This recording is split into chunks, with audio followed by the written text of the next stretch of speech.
Welcome back to another video. So let's take a look at the difference between duplicate and link duplicate. So I have over here the 3D model of a mini car. I will select it and now I will do the duplicate. So I will press Shift and D and afterwards I will move the copy over here to the left. Now I will again select the same model and I will press Alt and D and this will create again a duplicate, but this will be a link duplicate. Now let's take a look at the main difference. For example, over here, if I will start and change the color of the original model, we're gonna see that even though I will change this,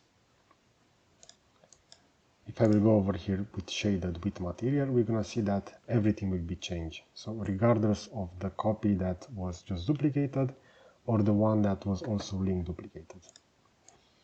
Now, this is regarding the fact that we have the same material over here, but if I will delete this standard material, we're gonna see that the one that has been duplicated and linked will also have the material removed over here. So as we can see over here, the one from the right will also lose that material.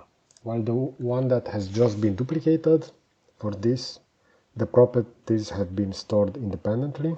As we can see, I will have the possibility to change that. But again, this material will be linked within all, but if I will also delete that, and if I will apply a new material over here, we're gonna see that I can only change the color for that.